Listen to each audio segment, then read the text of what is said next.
Karthik Deepa serial July 4 இன்றைக்கான எபிசோடுக்கான review தாங்க இந்த வீடியோவில் நம்ம இன்றைக்கி தொடர்ந்து பார்க்க போகிறோம். இந்த வீடியோவை மறக்காமல் லைக் பண்ணிக்கோங்க, இந்த சேனலையும் சப்ஸ்கிரைப் பண்ணிக்கோங்க. உங்களுடைய ஒவ்வொரு லைக்ஸும் தொடர்ந்து வீடியோ போடுறதுக்கு எங்களுக்கு கொஞ்சம் இன்ட்ரெஸ்டிங்காகவும் என்கரேஜிங்காகவும் இருக்கும். மறக்காமல் இந்த சேனலையும் சப்ஸ்கிரைப் பண்ணிவிட்டு உங்களுடைய ஆதரவை தொடர்ந்து இந்த சேனலுக்கு தாங்க. எபிசோடு எப்படி ஸ்டார்ட் ஆகுதுன்னா, ஹாஸ்பிட்டலில் ரியா வந்துட்டு நேராக கார்த்திக்கு கால் பண்ணுறாங்க. கார்த்தி ஃபோன் அட்டன் பண்ணுறாரு. அப்போ ரியா சொல்கிறாங்க, கார்த்தி நான் உன்னையே பழிவாங்கணும் அப்படின்னு தான் நான் துப்பாக்கியை ஓம்பக்கம் நீட்டினேன். ஒன்று சுட போகிற நேரத்தில் அந்த அபிராமி தேவையில்லாமல் இடையில குண்டடி வாங்கிட்டா. அதுக்கும் எனக்கும் எந்த பொறுப்பும் கிடையாது. இங்கே பாரு, உன் அம்மாவுக்கு இன்றைக்கி குண்டடி பட்டுச்சுன்னா அதுக்கு முழு பொறுப்புமே நீ தான். நான் உன்னைய பழி வாங்கணும்னு நினச்சி தான் உங்கள் அம்மாவை சுட்டுட்டேன் அப்படின்னு. அப்போ கார்த்தி சொல்கிறாரு, நீ பண்ணதே தப்பு, நியாயம் பேசுகிறியா? நீ மட்டும் போலீஸ்கிட்ட சரண்டர் ஆகலைன்னா கண்டிப்பாக உன்னைய என்கவுண்டர் பண்ணிடுவாங்க அப்படின்னு. அதுக்கு ரியா சொல்கிறாங்க, நான் கண்டிப்பாக மாட்டேன். நான் சாதாரண ஆள் இல்லை கார்த்தி. நான் உன்னைய பழி வாங்கிறதுக்காக தானே உங்கள் அம்மாவை சுட்டேன். இங்கே பாரு, உனக்கு ரொம்ப உயிராக இருக்கிறது உங்கள் அம்மாவும் உன் பொண்டாட்டின்னு எனக்கு நல்லாவே தெரியும். உங்கள் அம்மாவை சுட்டுட்டேன், அது உன்னைய ரொம்ப பாதித்த மாதிரி எனக்கு தெரியவே இல்லை. இப்போ என்னுடைய அடுத்த டார்கெட் உன் பொண்டாட்டி தான். உன் பொண்டாட்டியை நான் கடத்த போகிறேன். இன்னும் 24 மணி நேரத்தில் அந்த தீபாவை கடத்தி அவளை தீர்த்து கட்ட போகிறேன் அப்படின்னு. இதை கேட்ட கார்த்தி சொல்கிறாரு, இங்கே பாரு, பிரச்சனை உனக்கும் எனக்கும் தான். தீபா இடையில என்ன பண்ணா அப்படின்னு. அதுக்கு ரியா சொல்கிறாங்க, நீயும் உன் பொண்டாட்டியும் சேர்ந்து தானே மீனாட்சிக்கு திரும்பி வாழ்க்கையை கொடுக்கணும் அப்படின்னு நினச்சி ஏன் வாழ்க்கையை கெடுத்தீங்க. அதனால நான் சும்மா விட மாட்டேன். கவுண்ட் பண்ணிக்கோ கார்த்தி, 24 மணி நேரத்தில் தீபாவை கடத்தி அவளை தீர்த்து கட்ட போகிறேன் அப்படின்னு சொல்லிட்டு ரியா ஃபோனை கட் பண்ணுறாங்க. இதை கேட்டுட்டு அங்கே உள்ளவங்க எல்லாருமே அதிர்ச்சி ஆகுறாங்க. அப்போ ஆனந்த் சொல்கிறாரு, அந்த ரியா இப்பேற்பட்ட ரவுடியாக இருப்பான்னு நான் நினைக்கவே இல்லை கார்த்தி, என்னை மன்னிச்சிரு. இந்த குடும்பத்துக்குள்ளே இவ்வளோ பிரச்சனை வந்ததுக்கு முழு காரணமும் முழு பொறுப்பும் நான் தான் கார்த்தி அப்படின்னு. அப்போ கார்த்தி சொல்கிறாரு, அண்ணா இதை பற்றி பேசி எந்த பிரயோஜனமும் இல்லை. இப்போ தீபாவை அந்த ரியா கிட்டேருந்து எப்படி காப்பாற்றுறதுங்கிறத மட்டும்தான் நம்ம பார்க்கணும் அப்படின்னு. அதுக்கு ஆனந்த் சொல்கிறாரு, ஆமாம் கார்த்தி அப்படின்னு. அப்போ மீனாட்சி சொல்கிறாங்க, கார்த்தி அந்த ரியா இப்படிப்பட்ட மோசமானவளா இருக்காளே அப்படின்னு. அப்போ அருணாச்சலம் சொல்கிறாரு, கார்த்தி நம்ம வீட்டில் ஏற்கனவே பல பிரச்சனை நடந்துக்கிட்டு இருக்கு. இப்போ இது ஒரு பிரச்சனையா? ரொம்ப சங்கடமாக இருக்குது கார்த்தி. அடிமேலே அடி விழுந்துக்கிட்டே இருக்கு நமக்கு. அந்த ரியா அந்த மீனாட்சியை கடத்தினா, ஒருவேளை மறுபடியும் அவள் ரியா தீபாவை கடத்தி வச்சுக்கிட்டு தான் இப்படி பேசுகிறாளோ அப்படின்னு. அப்போ கார்த்தி சொல்கிறாரு, தீபா வீட்டில் தான் இருப்பாங்க அப்படின்ட்டு நேராக மீனாட்சி கிட்ட, அண்ணி தீபா வீட்டில் தானே இருந்தாங்க அப்படின்னு கேட்க, மீனாட்சி சொல்கிறாங்க, தம்பி காலையிலே தீபா ஏதோ கோயிலுக்கு போகணும் அப்படின்னு சொல்லிட்டு கிளம்பி போயிட்டா. அத்தைக்கு எப்போ உடம்பு சரியில்லாமல் ஆரம்பிச்சிச்சோ அப்பையிலேருந்து தீபா ஒரே கோயிலுக்கு தான் போயிட்டு வந்துக்கிட்டு இருக்கா. ஒரே பரிகாரம் அப்படின்னு தான் செஞ்சுக்கிட்டு இருக்கா. இப்போ எந்த கோவிலில் இருக்கான்னு தெரியல தம்பி அப்படின்னு. அப்போ கார்த்தி சொல்கிறாரு, கண்டிப்பாக தீபா ஏதாவது ஒரு கோவிலில் தான் இருப்பாங்க, நம்ம சீக்கிரம் கண்டுபிடிக்கணும் அப்படின்னு. அப்போ ஆனந்த் சொல்கிறாரு, கார்த்தி தீபாவோட அண்ணி மைதிலி கிட்ட கேட்டானே அப்படின்னு. உடனே மீனாட்சி சொல்கிறாங்க, இருங்க நான் கால் பண்ணுறேன் அப்படின்னு சொல்லிட்டு நேராக மைதிலிக்கு கால் பண்ணுறாங்க. மைதிலி ஃபோனை அட்டன் பண்ணி, சொல்லு மீனாட்சி, இப்போ அபிராமி அம்மா எப்படி இருக்காங்க? என்னால் வர முடியாத சூழ்நிலை, இல்லைன்னா நான் வந்திருப்பேன் அப்படின்னு. அதுக்கு மீனாட்சி சொல்கிறாங்க, இங்கே பாருங்கள், தீபா உங்களுக்கு கால் பண்ணாங்களா அப்படின்னு கேட்க, அதுக்கு மைதிலி சொல்கிறாங்க, காலையிலே தீபா ஏதோ ஒரு கோயிலுக்கு போகணும்னு சொன்னான், ஏதோ பரிகாரம் பண்ணணும் அப்படின்னு. அதுக்கப்புறம் எனக்கு கால் பண்ணவே இல்லை. இப்போ ஃபோன் பண்ணேன், அவள் ஃபோனு சுவிட்ச் ஆஃப்னு சொல்லுது அப்படின்னு. அப்போ மீனாட்சியும் சரி அப்படின்னு சொல்லிட்டு ஃபோனை கட் பண்ணுறாங்க. இன்னொரு பக்கம் கார்த்தி நேராக தீபாவுக்கு கால் பண்ணுறாரு. தீபாவோட ஃபோன் சுவிட்ச் ஆஃப்னு சொல்லுது.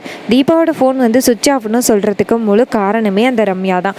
ரம்யா தீபாவை கூட்டிகிட்டு போயிட்டு அந்த பரிகாரம் செய்யணும் எந்த தடங்களும் இல்லாமல் அப்படின்னு நினச்சி தான் அந்த தீபாவையே ஃபோனை சுவிட்ச் ஆஃப் பண்ண சொல்கிறாங்க. ஆனால் இப்போ அது ரம்யாவுக்கு எதிராகவே மாறிட்டு. ஏன்னா ரம்யா தீபா எங்கே இருக்காங்கன்னு தெரியாமல் தேடிக்கிட்டு இருக்காங்க. இன்னொரு பக்கம் கார்த்தி சொல்கிறாரு மீனாட்சி கிட்ட, இது மாதிரி தீபாவோட ஃபோன் சுவிட்ச் ஆஃப்னு சொல்லுது, நம்ம என்ன பண்ணுறதுன்னு தெரியல அப்படின்னு. அப்போ அருணாச்சலம் சொல்கிறாரு, கார்த்தி என்ன கார்த்தி, நம்ம குடும்பத்துக்கு மட்டும் அடிமேல் அடி விழுந்துக்கிட்டே இருக்கு அப்படின்னு. அப்போ கார்த்தி சொல்கிறாரு, அண்ணா நீங்கள் 2 பேரும் சேர்ந்து என் கூட வாங்க, நம்ம போயிட்டு தீபாவை தேடலாம். அப்பா நீங்கள் வீட்டுக்கு போங்க, ஒருவேளை தீபா வீட்டில் இருந்தால் என்ன பண்ணுறது அப்படின்னு. அப்போ அருணாச்சலம் சொல்கிறாரு, அருண் நீ ஐஸ்வர்யாவுக்கு கால் பண்ணிக்கலாம், ஒருவேளை வீட்டில் இருந்தால் என்ன பண்ணுறது அப்படின்னு. உடனே அருணும் சரி அப்படின்னு சொல்லிட்டு நேராக ஐஸ்வர்யாவுக்கு கால் பண்ணுறாங்க. அப்போ ஐஸ்வர்யா ஃபோனை பார்த்துட்டு என்ன இது, இவர் திடீர்னு கால் பண்ணியிருக்காரு அப்படின்னு. அப்போ நம்ம அருண் கேட்குறாரு ஐஸ்வர்யா கிட்ட, ஐஸ்வர்யா வீட்டில் யார் இருக்கா அப்படின்னு. அப்போ ஐஸ்வர்யா சொல்கிறாங்க, வீட்டில் யாருமே இல்லைங்க, நான் மட்டும்தான் தனியாக இருக்கேன் அப்படின்னு. இதை கேட்டுட்டு அருண் சொல்கிறாரு, இங்கே பாரு தீபா இருக்காளா வீட்டில் அப்படின்னு. அப்போ ஐஸ்வர்யா சொல்கிறாங்க, அதான் நான் சொல்கிறேன்னே, வீட்டில் யாருமே இல்லை, நான் மட்டும்தான் இருக்கேன், வாங்க ரொம்ப நாளாகிட்டு உங்கள் கூட பேசி அப்படின்னு. அதுக்கு அருண் சொல்கிறாரு, எந்த நேரத்தில் என்ன பேசுகிறதுன்னு தெரியாமல் அறிவுக்கட்டத்தனமாக பேசாத, மரியாதையாக ஃபோனை வை அப்படின்னு. இதை கேட்டுட்டு ஐஸ்வர்யா செம்ம இரிட்டேட் ஆகுறாங்க.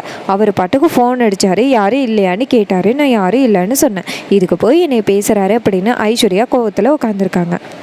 அதுக்கப்புறமா சீனை செட் பண்ணி நம்ம கார்த்தியை காமிக்கிறாங்க. கார்த்தி சொல்கிறாரு, அண்ணா என்ன சொன்னாங்க ஐஸ்வர்யா அப்படின்னு. அதுக்கு அருண் சொல்கிறாரு, வீட்டில் யாருமே இல்லையா கார்த்தி அப்படின்னு. அதுக்கப்புறமா ஆனந்த் சொல்கிறாரு, கார்த்தி தீபாவோட ஃப்ரெண்டு ரம்யா இருக்காங்கல்ல, அவங்களுக்கு கால் பண்ணி கேள, ஏன்னா தீபா எப்போ பார்த்தாலும் அவங்க கூட தானே இருப்பாங்க, ஸோ அவங்கக்கிட்ட கேட்டு பார்த்தா தீபா எங்கே இருக்காங்கன்னு தெரியறதுக்கு வாய்ப்பு இருக்குது அப்படின்னு. இதை கேட்ட கார்த்தியும் சரி நான் இப்போவே அவங்களுக்கு கால் பண்ணுறேன் அப்படின்னு சொல்லிட்டு நேராக ரம்யாவுக்கு கால் பண்ணுறாங்க. ரம்யா ஃபோனை பார்த்துட்டு என்ன இது, கார்த்தி எனக்கு கால் பண்ணியிருக்கான், ஒருவேளை நம்மளுடைய திட்டம் தெரிஞ்சிருக்குமோ அப்படின்னு ரம்யா நினைக்கிறாங்க. சரி நம்ம கார்த்திக்கு ஃபோனை அட்டன் பண்ணுவோம் அப்படின்ட்டு கார்த்தியோட ஃபோனை அட்டன் பண்ணுறாங்க. அப்போ கார்த்தி கேட்குறாரு, ரம்யா மேடம் எங்கே இருக்கீங்க அப்படின்னு. அதுக்கு ரம்யா சொல்கிறாங்க, நான் இது மாதிரி கோவிலில் இருக்கேன் அப்படின்னு. அப்போ கார்த்தி சொல்கிறாரு, தீபாவை பார்த்தீங்களா அப்படின்னு. அப்போ ரம்யா சொல்கிறாங்க, தீபாவை பார்க்கல கார்த்தி அப்படின்னு. அப்போ கார்த்தி சொல்கிறாரு, தீபாவுக்கு ஃபோன் பண்ணிங்களா அப்படின்னு. அப்போ ரம்யா சொல்கிறாங்க, காலையில் தீபாவுக்கு ஃபோன் பண்ணேன், அவள் வந்து கோயிலில் இருக்கேன்னு சொன்னான், உடனே நானும் சரி அப்படின்னு சொல்லிட்டு கோயிலுக்கு வரேன்னு சொல்லிட்டு வெயிட் பண்ண சொன்னேன் கோவிலில், ஆனால் கோவிலில் வந்து பார்த்தேன் அவளை காணும், ஃபோன் அடித்தேன் ஃபோனும் சுவிட்ச் ஆஃப்னு சொல்லுது அப்படின்னு. இதை கேட்ட கார்த்தி சொல்கிறாரு, எந்த கோயில் அப்படின்னு. அப்போ ரம்யா சொல்கிறாங்க, பக்கத்தில் உள்ள ஒரு அம்மன் கோவில் தான் அப்படின்னு.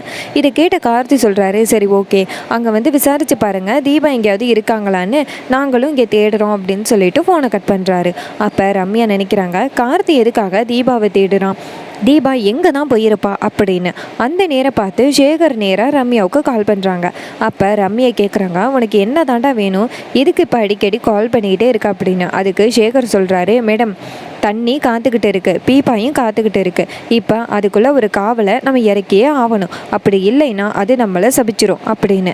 இதை கேட்ட ரம்யா சொல்கிறாங்க, டேய் நீ என்னடா இதை வேற மிரட்டுற அப்படின்னு. அதுக்கு அந்த சேகர் சொல்கிறாரு, மேடம் எங்கள் தாத்தா வந்து ஒரு பூசாரி, அதனால் கண்டிப்பாக இந்த பரிகாரத்தை செஞ்சு தான் ஆகணும், அப்படி இல்லைன்னா நீங்கள் தான் இந்த பீப்பாக்குள்ளே இறங்கணும், இல்லைன்னா விடாது கருப்பு அப்படின்னு. இதை கேட்டுட்டு ரம்யா சொல்கிறாங்க, ஏய் நீ என்னடா முட்டாள்தனமாக பேசுகிற, இங்கே பாரு இதுக்கு மேலே ஏதாவது பேசினேன்னா அவ்வளோதான் மரியாதைன்னு வச்சுக்க, இங்கே பாரு உன்னையை தூக்கி போட்டு அந்த பீப்பாக்குள்ளே அடைச்சி தண்ணிக்குள்ளே இறக்கிடுவான் பார்த்துக்கோ அப்படின்னு நம்ம ரம்யா சொல்கிறாங்க. இதை கேட்டுட்டு அந்த சேகர் வந்து பயந்து போய் ஃபோனை கட் பண்ணுறாரு. அப்போ ரம்யா நினைக்கிறாங்க, இவன் வேற கண்டதையும் சொல்லி என்னை பயமுறுத்துறானே அப்படின்னு ரொம்ப பயப்படுறாங்க ரம்யா. இன்னொரு பக்கம் ரம்யா நினைக்கிறாங்க, தீபாவை தேடாமல் இருக்கிறது ரொம்ப தப்பு, இந்த கோவிலில் இருக்கிறவங்க கிட்ட ஒவ்வொருத்தராக நம்ம கேட்டு பார்ப்போம், தீபாவை பார்த்தீங்களான்னு கேட்டு பார்ப்போம், யாராவது ஒருத்தர் கண்டிப்பாக தீபாவை பார்த்துக்கிறதுக்கு வாய்ப்பு இருக்குது, அதனால ஒவ்வொருத்தராக கேட்டு பார்ப்போம் அப்படின்னு தீபாவோட ஃபோட்டோவை ஃபோனில் வச்சு நேராக ஒவ்வொருத்தராக கேட்குறாங்க. ஒவ்வொருத்தருமே இது மாதிரி நாங்கள் தீபாவை பார்க்கல, இந்த பொண்ணை பார்க்கல அப்படின்னே சொல்கிறாங்க. அப்போ ரம்யா ஃபைனலாக நிற்கிறாங்க. ஐயோ என்ன இது, ரொம்பவும் நேரம் ஆகிருச்சு, அந்த கார்த்தி தீபாவை கண்டுபிடிக்கிறதுக்குள்ளே நம்ம தீபாவை கண்டுபிடிச்சி அந்த பீப்புக்குள்ளே இறக்கி தீபாவை தீர்த்து கட்டணும், அப்போ தான் நான் கார்த்தியை எந்த பிரச்சனையும் இல்லாமல் கல்யாணம் பண்ணலாம் அப்படின்னு ரம்யா நினைக்கிறாங்க. அந்த நேரம் பார்த்து ஒரு லேடி வந்து அந்த பக்கம் கிராஸ் ஆகுறாங்க. அப்போ ரம்யா அந்த லேடிக்கிட்ட ஃபோட்டோவை காமிச்சு இவங்களை பார்த்தீங்களா அப்படின்னு கேட்க, அதுக்கு அவங்க சொல்கிறாங்க, கொஞ்சம் நேரத்துக்கு முன்னாடி இந்த பொண்ணு இங்கே தான் நின்றுச்சு, அப்போ ஒரு சின்ன பொண்ணு அந்த பொண்ணை அழைச்சிட்டு போணுச்சு அப்படின்னு. இதை கேட்ட ரம்யா சொல்கிறாங்க, அப்படியா எந்த பக்கம் போனாங்க அப்படின்னு. அப்போ அந்த அம்மா ஒரு பக்கமாக காமிக்கிறாங்க. உடனே ரம்யாவும் சரி அப்படின்னு சொல்லிட்டு அந்த பக்கம் போகிறாங்க. தீபாவை அழைச்சிட்டு போனால் அந்த சின்ன பொண்ணு யார் அப்படின்னு ரம்யா நினைக்கிறாங்க. இன்னொரு பக்கம் நம்ம கார்த்தி வந்து எங்கே பார்த்தாலும் தேடுறதுக்காக கிளம்புறாரு. அப்போ சீனை செட் பண்ணி அந்த ஐஸ்வர்யாவை காமிக்கிறாங்க.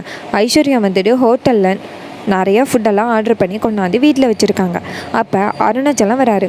அருணாச்சலம் வந்ததோட ஐஸ்வர்யா நேராக அருணாச்சலத்தை பார்த்து, மாமா இது மாதிரி நீங்கள் 4 நாளாக பச்சை தண்ணி கூட குடிக்காமல் இப்படி இருக்கீங்க, அதனால் உங்களுக்காக சிக்கன் மட்டன் எல்லாமே ரெடி பண்ணி வச்சுருக்கேன், எனக்காக உட்காந்து சாப்பிடுங்க மாமா அப்படின்னு. இதை கேட்ட அருணாச்சலம் சொல்கிறாரு, என்ன எனக்காக நீ இவ்வளவும் சமைச்சியா? நீ சமைப்பண்ணி எனக்கு இத்தனை நாளும் தெரியாதே அப்படின்னு.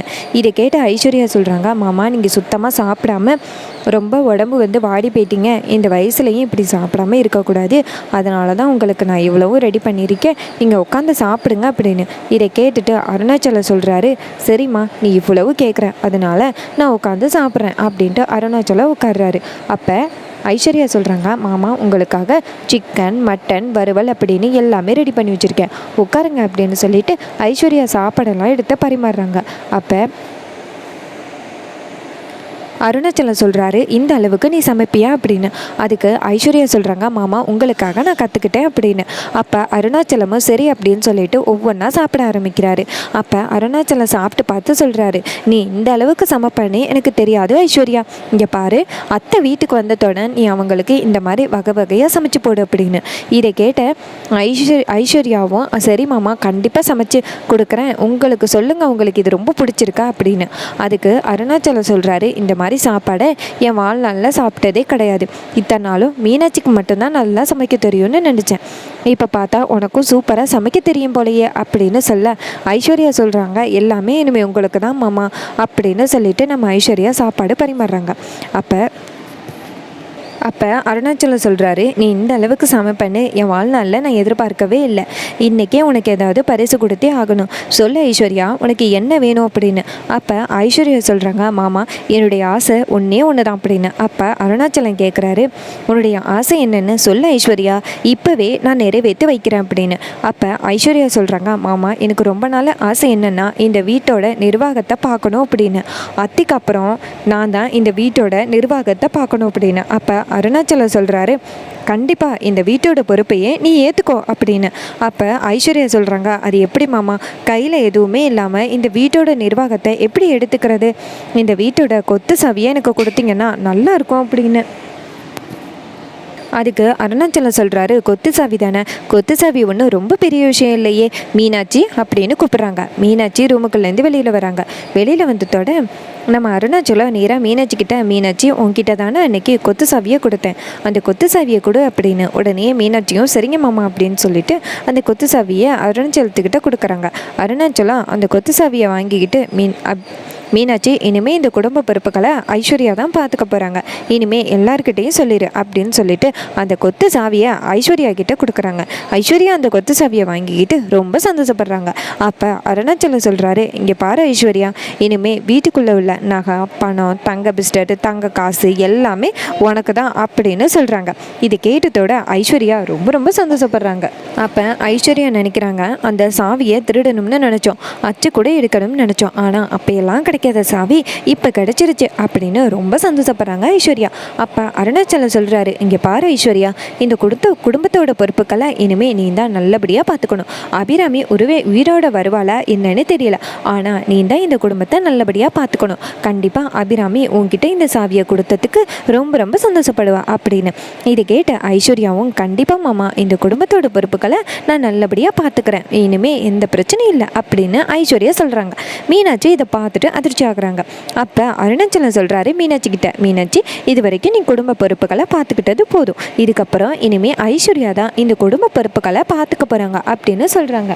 இதை கேட்டுட்டு ஐஸ்வர்யாவுக்கு ரொம்ப சந்தோஷம் தாங்க முடியல. அப்போ டக்குன்னு ஐஸ்வர்யா தூங்கி முழிக்கிறாங்க. பார்த்தா தனக்கு முன்னாடி சாப்பாடெல்லாம் இருக்குது. ஐஸ்வர்யா நினைக்கிறாங்க, என்ன இது இவ்வளோ நேரம் நம்ம கனவு கண்டாமா, அந்த கனவு உண்மையாகி இருக்கக்கூடாதா, சரி ஓகே நம்ம போய் மாமா கிட்ட நம்மளுடைய திட்டத்தை செயல்படுத்துவோம் அப்படின்ட்டு நம்ம ஐஸ்வர்யா என்ன பண்ணுறாங்கன்னா சாப்பாடெல்லாம் எடுத்துக்கிட்டு நேராக அருணாச்சலத்தோட ரூமுக்கு போகிறாங்க. அங்கே போயிட்டு நேராக அருணாச்சலத்துக்கிட்ட, மாமா சுத்தமாக நீங்கள் சாப்பிடாம இருக்கீங்க, சாப்பிடாம இருக்கிறது ரொம்ப தப்பு, நீங்கள் வயசான நீங்கள் உங்களுக்கு ஏதாவது ஆகிருச்சுன்னா என்ன பண்ணுறது, ஏற்கனவே அபிராமி அத்தை ஹாஸ்பிட்டலில் உடம்பு சரியில்லாமல் இருக்காங்க, இப்போ நீங்களும் இந்த மாதிரி சாப்பிடாம இருந்தீங்கன்னா கண்டிப்பாக உங்களுக்கு ஏதாவது ஆகிரும்ல, இங்கே பாருங்கள் வயசான நீங்கள் எதுவும் சாப்பிடக்கூடாமல் இருக்கக்கூடாது, உங்களுக்காக நான் சிக்கன் மட்டன் எல்லாமே ரெடி பண்ணிட்டு வந்திருக்கேன் அப்படின்னு சொல்லிட்டு கொண்டாந்து வைக்கிறாங்க. இது கேட்ட அருணாச்சலம் செம்ம டென்ஷன் ஆகி அறிவு இருக்கா அவனுக்கு அப்படின்னு கேட்க, அப்போ ஐஸ்வர்யா சொல்கிறாங்க, என்னம்மாம்மா நீங்கள் சாப்பிடாம இருக்கீங்க, அதனால தானே நான் சாப்பிடலாம் கொண்டு வந்திருக்கேன் அப்படின்னு. அதுக்கு அருணாச்சலம் சொல்கிறாரு, அங்கே அபிராமி உயிருக்கு போராடிக்கிட்டு இருக்கா, ஒரு பக்கம் தீபாவை காணும் அப்படின்னு என் பையன்க எல்லாரும் தேடிக்கிட்டு இருக்காங்க. ஆனால் நீ ஒரு பக்கம் சிக்கன் மட்டன்னு கொண்டாந்து கொடுத்து சாப்பிட சொல்கிற. சரி அதை விடு, இன்னைக்கு என்ன நாள்னு தெரியுமா அப்படின்னு. அதுக்கு ஐஸ்வர்யா கேட்குறாங்க, என்ன நாள் மாமா அப்படின்னு. அதுக்கு அருணாச்சலம் சொல்கிறாரு, இன்னைக்கு அமாவாசை, யாருமே சிக்கன் மட்டன் சாப்பிட மாட்டாங்க, உனக்கு அறிவே இல்லை, ஒழுங்கு மரியாதையா வீட்டை விட்டு போ அப்படின்னு. அப்போ ஐஸ்வர்யா சொல்கிறாங்க, என்ன மாமா சாப்பாடு தப்பாக கொண்டாந்து கொடுத்ததுக்கு இப்படி என்னை வீட்டை விட்டு போக சொல்கிறீங்க, இதெல்லாம் பெரிய விஷயமா அப்படின்னு. அப்போ அருணாச்சலம் சொல்கிறாரு, வீட்டை விட்டு போ அப்படின்னு சொன்னால் போய் தீபாவை தேடுன்னு அர்த்தம் அப்படின்னு. அப்போ ஐஸ்வர்யா செம இரிட்டேட் ஆகி வீட்டுக்கு வெளியில் வராங்க. அப்போ அருணாச்சலம் நினைக்கிறாரு, இந்த வீட்டில் எவ்வளோ பிரச்சனை நடக்குது, ஆனால் இவ என்ன இப்படி பண்ணிக்கிட்டு இருக்கா, கொஞ்சம் கூட வீட்டோட பிரச்சனையே தெரியாமல் இப்படி பண்ணிக்கிட்டு இருக்கா, இவளையா இந்த வீட்டுக்கு அபிராமி மருமகளாக கொண்டுட்டு வந்தால் கண்டிப்பாக ஏதாவது தப்பு நடந்திருக்கும், இவ ஏதாவது ஃப்ராடு வேலை பண்ணி தான் இந்த வீட்டுக்கு மருமகளாக வந்திருப்பா அப்படின்னு நம்ம அருணாச்சலம் நினைக்கிறாரு. ஐஸ்வர்யா சாப்பாடை வெளியில் எடுத்துகிட்டு வந்துட்டு, மாமாவுக்கு இந்த சாப்பாடை கொடுத்து எப்படியாவது கரெக்ட் பண்ணி சாவியை வாங்கலாம் அப்படின்னு பார்த்தா இவர் என்ன இப்படி பேசுகிறாரு, இவருக்கு எந்த அளவுக்கு கோவம் வரும்னு என் வாழ்நாளில் இப்போ தான் தெரியும், விட்டா அடிச்சிருவார் போல் அப்படின்னு ஐஸ்வர்யா அந்த இடத்துலேருந்து வெளியில் போகிறாங்க. அதுக்கப்புறமா ஐஸ்வர்யா நேராக வெளியில் வந்துட்டு ராஜேஸ்வரிக்கு கால் பண்ணுறாங்க. அப்போ ராஜேஸ்வரி கேட்குறாங்க, என்ன ஐஸ்வர்யா இப்போ திடீர்னு கால் பண்ணியிருக்க அப்படின்னு. ராஜேஸ்வரி கேட்குறாங்க, இங்கே பாரு, அந்த குறி சொல்கிற பொம்பளை என்ன சொன்னிச்சு, நீ எப்படியாவது அருணாச்சலத்துக்கிட்ட பேசி மைக்கி அவன்கிட்டேருந்து அந்த சாவியை வாங்க அப்படின்னு தானே சொன்னேன், நீ இப்போ என்ன பண்ணிக்கிட்டு இருக்க அப்படின்னு. அதுக்கு ஐஸ்வர்யா சொல்கிறாங்க, அம்மா விட்டா இன்னொரு மாமா என்னை அடிச்சே இருப்பார் அப்படின்னு. அப்போ ராஜேஸ்வரி கேட்குறாங்க, என்னடியாச்சு எப்படி அப்படின்னு. அதுக்கு ஐஸ்வர்யா சொல்கிறாங்க, அம்மா நான் வந்து சிக்கன் மட்டன்னு ரெடி பண்ணி கொண்டு போய் அருணாச்சலத்துக்கிட்ட கொடுத்தேன், தூக்கி மூஞ்சில் தான் வீசலை, என்னை செம்மையாக வந்து அசிங்கப்படுத்தி அனுப்பிட்டார் அப்படின்னு. அப்போ ராஜேஸ்வரி கேட்குறாங்க, என் முட்டாள் உனக்கு அறிவு இருக்கா இல்லையா, அங்கே உன் மாமியார் உடம்புக்கு முடியாமல் ஹாஸ்பிட்டலில் கிடக்குறா, இப்போ தீபாவை காணுன்னு வேற சொல்கிற, இப்படி இருக்கையில் நீ கொண்டு போய் சிக்கன் மட்டன்னு அந்த அருணாச்சலத்துக்கிட்ட கொடுத்தியன்னா கண்டிப்பாக உன்னை கொல்லாமல் விட்டானே, அது ரொம்ப பெரிய விஷயம், நீ இந்த மாதிரி முட்டாள்தனமாக பண்ணாமல் அடுத்த வாட்டி என்ன பண்ணணும்னு என்கிட்ட கேட்டு பண்ணு அப்படின்னு. இதை கேட்டுட்டு ஐஸ்வர்யாவும், சரிம்மா உன்கிட்ட கேட்காம பண்ணது ஏன் தப்பு தான், நான் கண்டிப்பாக வந்துட்டு தண்டனையை அனுபவிச்சுட்டேன், என்னை மன்னிச்சிருமா அப்படின்னு. இதை கேட்டுட்டு ராஜேஸ்வரி சொல்கிறாங்க, இங்கே பாரு, இதுக்கப்புறம் ஏதாவது பண்ணும் பொழுது என்கிட்ட கேட்டுட்டு பண்ணுமா அப்படின்னு சொல்லிட்டு ஃபோனை கட் பண்ணுறாங்க. அப்போ ஐஸ்வர்யா கேட்குறாங்க, இது மாதிரி நல்ல வேலை மாமா என்னை அடிக்காமல் விட்டாரே, அதுவே போதும் அப்படின்ட்டு ஐஸ்வர்யா நிற்கிறாங்க. அப்போ அருணாச்சலம் அங்கேருந்து வெளியில் வந்துட்டு, ஏய் நீ இன்னும் இங்கேயாவா நிற்கிற, இன்னும் உன் தீபாவை தேட போகலையா அப்படின்னு சொல்ல, ஐயோ மாமா அந்த தேட போகிறேன் அப்படின்னு சொல்லிட்டு வெளியில் ஓடுறாங்க. அதுக்கப்புறமா அருணாச்சலம் ரொம்ப சோகமாக வீட்டுக்குள்ளே உட்காந்துருக்காரு. அதுக்கப்புறமா அருணையும் ஆனந்தையும் காமிக்கிறாங்க. அருணும் ஆனந்தும் காரில் வந்துக்கிட்டு இருக்காங்க. அப்போ ஒரு ஓரமாக ஒரே கூட்டமாக இருக்குது. ரோட்டில் கூட்டமாக நிற்கிறாங்க. நடுவில் ஒரு பொண்ணு கிடக்கு. அப்போ காரில் வந்துக்கிட்டு இருக்காருன்னு சொல்கிறாரு, அண்ணா அந்த ஒரே கூட்டமாக இருக்குது, என்னென்னு தெரியல, ஏதோ ஒரு பொண்ணு கிடக்கிற மாதிரி இருக்குது, ஒருவேளை அது தீபாவாக இருக்குமோ அப்படின்னு. அப்போ ஆனந்த் சொல்கிறாரு, ஒருவேளை இருக்கலாம் அப்படின்னு சொல்லிட்டு நம்ம போய் பார்ப்போம் அப்படின்னு சொல்லிட்டு 2 பேருமே காரை விட்டு இறங்கி நேராக அந்த கூட்டத்துக்கு பக்கத்தில் போகிறாங்க. அப்போ அங்கே போய் பார்த்தா அது தீபா கிடையாது, வேறு ஏதோ ஒரு பொண்ணு படுத்து கிடக்கு. அப்போ அருண் சொல்கிறாரு, இது தீபா இல்லைண்ணா அப்படின்னு. அப்போ ஆனந்த் சொல்கிறாரு, ஆமாம் அப்படின்னு. அப்போ அந்த கூட்டத்தில் நிற்கிறவங்க கேட்குறாங்க, இது உங்களுக்கு தெரிஞ்ச பொண்ணா அப்படின்னு. அதுக்கு அருண் சொல்கிறாரு, இல்லை இந்த பொண்ணு எங்களுக்கு தெரியாது அப்படின்னு சொல்லிட்டு இந்த பக்கமாக வராங்க. அப்போ ஆனந்த் சொல்கிறாரு, இங்கேயும் தீபா இல்லை, அப்போ தீபா எங்கே தான் போயிருப்பா அப்படின்னு. அப்போ அருண் சொல்கிறாரு, ஒருவேளை அந்த ரவுடிகளை வச்சு ரியா வந்து ஏற்கனவே தீபாவை கடத்திட்டாலோ, நம்ம இனிமேல் ரவுடிகள்கிட்ட தான் விசாரிக்கணும் அப்படின்னு. ஆனந்த் சொல்கிறாரு, ஆமாம் இனிமேல் நம்ம ரவுடிகள் மூலமாக தான் தீபா எங்கே இருக்கா அப்படிங்கிறத விசாரிக்க முடியும் அப்படின்னு சொல்லிட்டு 2 பேருமே சேர்ந்து காரில் கிளம்புறாங்க. அப்புறமா நம்ம கார்த்தியை காமிக்கிறாங்க. கார்த்தி வந்துட்டு ரோட்டில் வந்துக்கிட்டு இருக்கும் பொழுது கார்த்தியோட ஃப்ரெண்டு கம்பெனியில் வேலை பார்த்தாருல அவரை காமிக்கிறாங்க. கார்த்தி வந்து காரை நிப்பாட்டிட்டு அவரை போய் பார்த்து, அண்ணா நீங்கள் இங்கே என்ன பண்ணிக்கிட்டு இருக்கீங்க அப்படின்னு கேட்க, அதுக்கு அவர் சொல்கிறாரு, கார்த்தி நீ பணக்கார வீட்டு பிள்ளைன்னு எனக்கு தெரியாது, உன்னைய நான் ரொம்ப சங்கடமாக பேசிட்டேன் அப்படின்னு. அப்போ கார்த்தி சொல்கிறாரு, சரி பரவாயில்ல, சரி நீங்கள் வேலைக்கு போகலையா அப்படின்னு. அப்போ அவர் சொல்கிறாரு, இல்லை கார்த்தி, ஒரு மனஸ்தாபத்தினால நான் அந்த வேலையை விட்டு வந்துட்டேன், இப்போ நான் வேலை இல்லாமல் தான் இருக்கேன், உனக்கு எதுவும் வேலை தெரிஞ்சால் சொல்லு, சேர்ந்துக்கிறேன் அப்படின்னு. இதை கேட்டு கார்த்தி சொல்கிறாரு, கண்டிப்பாக வேலை இருக்குது அப்படின்னு. அப்போ அவர் சொல்கிறாரு, கார்த்தி இப்போ என்ன உன் முகமே சரியில்லையே, உங்கள் அம்மாவுக்கு வேறு குண்டடி பட்டுச்சுன்னு கேள்விப்பட்டேன், இப்போ நல்லா இருக்காங்களா அப்படின்னு. அப்போ கார்த்தி சொல்கிறாரு, அம்மா ஹாஸ்பிட்டலில் தான் இருக்காங்க, என் ஒய்ஃப் தீபாவை காணோம், அதான் தேடுறேன் அப்படின்னு. இதை கேட்டுட்டு அவர் சொல்கிறாரு, என்ன கார்த்தி ஏதாவது மனஸ்தாபமா அப்படின்னு. அப்போ கார்த்தி சொல்கிறாரு, அதெல்லாம் இல்லை, எவ்வளோ ஒருத்தி தீபாவை கடத்திடுவேன்னு சொல்லி மிரட்டினா, அதுலேருந்து தீபாவை காணோம், அதான் தீபாவை எங்கே பார்த்தாலும் தேடிக்கிட்டு இருக்கேன் அப்படின்னு. இதை கேட்டுட்டு அவர் சொல்கிறாரு, கார்த்தி சொல்கிறேன்னு தப்பாக நினச்சிக்காத, நானும் உன் கூட தீபாவை தேடுறதுக்கு வரட்டுமா அப்படின்னு. இதை கேட்டுட்டு கார்த்தி சொல்கிறாரு, சரி கண்டிப்பாக வாங்க அப்படின்னு சொல்லிட்டு 2 பேருமே சேர்ந்து காரில் போகிறாங்க. நேராக காரில் எங்கே போகிறாங்கன்னா, இந்த ரியா வந்துட்டு மீனாட்சியை கடத்த ஒரு ரவுடிகளை அனுப்புனாங்கன்னு அந்த ரவுடிகளாக தான் பார்க்குறதுக்கு போகிறாங்க. அங்கே போயிட்டு அந்த ரவுடிகளை பார்க்குறாங்க. அப்போ கார்த்தி கேட்குறாரு, உன் அண்ணன் எங்கடா அப்படின்னு. அதுக்கு அவனுங்க சொல்கிறாங்க, நீங்கள் அடித்த அடியில் அண்ணன் ஹாஸ்பிட்டலில் கிடக்கிறாரு, கிளம்ப கூட முடியலை அப்படின்னு. அப்போ கார்த்தி சொல்கிறாரு, இங்கே பாரு மரியாதையாக எங்கன்னு சொல்லு அப்படின்னு. உடனேயே அவர் வெளியில் வராரு. அப்போ கார்த்தி சொல்கிறாரு, என்ன ஹாஸ்பிட்டலில் கிடக்கிறான்னு சொன்னால் இந்த தான் நல்லா வந்துக்கிட்டு இருக்கானே அப்படின்னு. அப்போ அவர் சொல்கிறாரு, சார் உங்களுக்கு என்ன வேணும் அப்படின்னு. அப்போ கார்த்தி சொல்கிறாரு, ஏய் என் ஒய்ஃப் தீபாவை கடத்தினியா அப்படின்னு. அதுக்கு அவங்க சொல்கிறாங்க, சார் போன வாட்டி அடித்த அடியே எங்களால் தாங்க முடியல, மறுபடியும் எப்படி சார் உங்ககிட்ட நாங்கள் பிரச்சனை பண்ணுவோம், உங்கள் ஒய்ஃப் தீபாவை நாங்கள் கடத்தவே இல்லை அப்படின்னு. அப்போ அந்த கார்த்தியோட ஃப்ரெண்டு என்ன பண்ணுறாருன்னா, டக்குன்னு அந்த ரவுடி வச்சுருக்கிற ஃபோனை பிடுங்குறாரு. அப்போ அந்த ரவுடி கேட்குறான், எதுக்கு சார் எங்களுடைய ஃபோனை வந்து எடுத்துக்கிட்டீங்க அப்படின்னு. அதுக்கு அவர் சொல்கிறாரு, இங்கே பாரு, ஒருவேளை நீ எந்த தப்பும் பண்ணலைன்னா எதுக்கு நீ பயப்படுற, இந்த ஃபோனு எங்ககிட்டே இருக்கட்டும், ஒருவேளை அதில் ஏதாவது ஃபோன் வந்துச்சுன்னா நாங்கள் கண்டுபிடிப்போம்ல அப்படின்னு. இது கேட்டு ரவுடி சொல்கிறாரு, சரி அப்படின்னு சொல்ல அந்த ஃபோனை வாங்கிக்கிட்டு கார்த்தியும் அவரும் அந்த இடத்துலேருந்து போகிறாங்க. அப்போ கார்த்தி சொல்கிறாரு, தீபா எங்கே போயிருக்காங்கன்னே தெரியலையே, தீபாவை எப்படி காப்பாற்றுறது அப்படின்னு. அப்போ அவர் சொல்கிறாரு, கவலைப்படாத கார்த்தி, கண்டிப்பாக தீபா இங்கே தான் எங்கேயாவது பக்கத்தில் இருப்பாங்க அப்படின்னு. அதுக்கப்புறம் சீனசி பண்ணி அந்த ரவுடியை காமிக்கிறாங்க. ரவுடி வந்துட்டு நேராக அந்த ரியாவுக்கு கால் பண்ணி, மேடம் என்ன நினச்சிக்கிட்டு இருக்கீங்க, எப்போ பார்த்தாலும் இந்த கார்த்தி எங்ககிட்டயே வம்பலுக்கு வரான், ஏதோ ஒரு டைம் உங்களுக்கு நாங்கள் ஹெல்ப் பண்ணோம், ஆனால் இப்போ மறுபடியும் அந்த கார்த்தி வந்து எங்கள் மேலேயே சந்தேகப்படுறான் அப்படின்னு. அப்போ ரியா சொல்கிறாங்க, இங்கே பாரு, உனக்கு ஒரு வேலை கொடுக்கலான்னு தான் இருந்தேன், அந்த தீபாவை கடத்தணும் அப்படின்னு. அதுக்கு அந்த ரவுடி சொல்கிறான், மேடம் இது வரைக்கும் நாங்கள் கார்த்திகிட்ட வாங்கி கட்டினதே போதும், இதுக்கப்புறமும் கண்டிப்பாக எங்களால் கார்த்திகிட்ட வாங்கி கட்ட முடியாது, தயவு செஞ்சு நீ மன்னிச்சிருங்க, இதுக்கப்புறம் எங்ககிட்ட எந்த வேலையும் சொல்லாதீங்க, ஏற்கனவே கார்த்தி வந்துட்டு நான் தான் தீபாவை கடத்திருப்பேன் அப்படின்னு சந்தேகப்பட்டு என்கிட்ட வந்தான், இப்போ நான் மறுபடியும் வந்துட்டு உங்களுக்கு நான் உதவி பண்ணேன்னு வச்சுக்கிடுங்களேன், அவன் எங்களை சும்மா விட மாட்டான் அப்படின்னு. இதை கேட்டுட்டு ரியா சொல்கிறாங்க, இந்த பாரு, நீ மட்டும் எனக்கு ஹெல்ப் பண்ணியன்னா உனக்கு கோடிக்கணக்கில் பணம் கிடைக்கும் அப்படின்னு. அதுக்கு அந்த ரவுடி சொல்கிறான், மேடம் பணத்தை விட உசுறு தான் முக்கியம், கண்டிப்பாக எங்களால் உங்களுக்கு ஹெல்ப் பண்ண முடியாது அப்படின்னு. அதுக்கு ரியா சொல்கிறாங்க, சரி உனக்கு காசு வேணும்னா விடு, உனக்கு தெரிஞ்ச ரவுடி பேரை சொல்லு, அவன்கிட்ட நான் வேலையை வாங்கிக்கிறேன் அப்படின்னு. உடனே அந்த ரவுடி சொல்கிறான், சரி எனக்கு தெரிஞ்ச ஒரு ரவுடி இருக்கான், அவனோட நம்பரை மட்டும் உங்களுக்கு தரேன், தயவு செஞ்சு கார்த்திகிட்ட மட்டும் மாட்டி கொடுத்துறாதீங்க அப்படின்னு.